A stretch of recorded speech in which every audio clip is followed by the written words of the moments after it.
Hi guys, welcome to my vlog. Good afternoon everyone.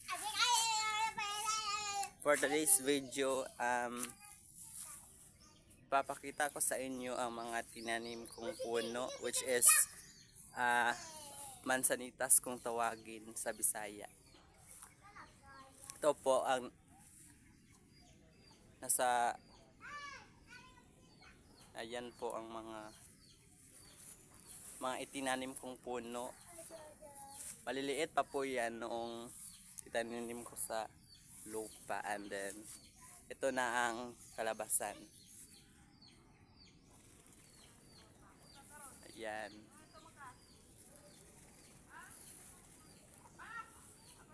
Mahilig po kasi ako magtanim ng mga puno dahil alam ko po malalaki ang itutulong nito sa ating kapaligiran, lalo na maiinit ngayon ng panahon.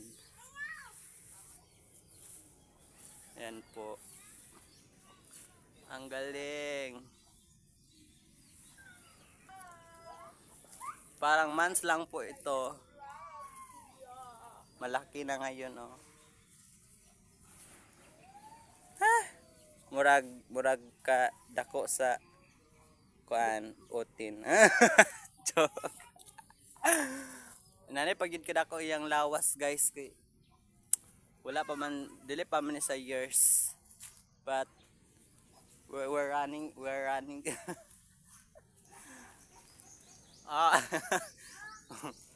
may isang kuan diwata sa lasang, ang isang diwata sa lasang, guys. Nasaluyon ni siya nga part. Diri ko hilig mo tambay dahil landong at saka mahangin, malamig. Sa bukid me.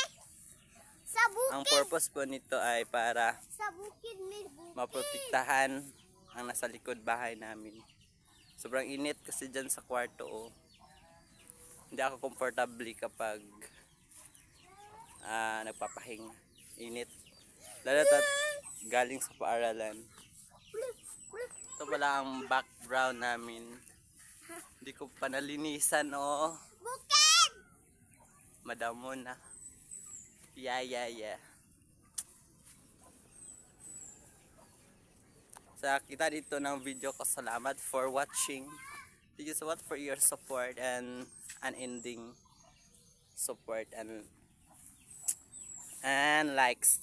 Thank you so much.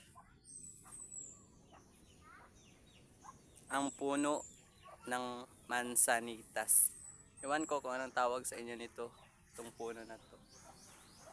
May bunga ito. Ganito ang kanyang bunga. Bilog. Ayan po. Bilog ang kanyang bunga. May hinog na, oh. Yan.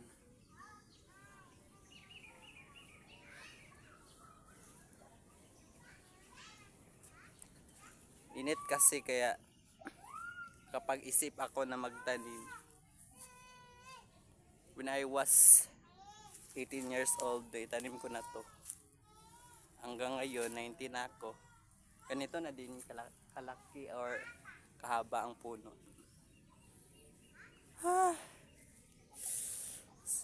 Kapag may itinanim, may hihintayin.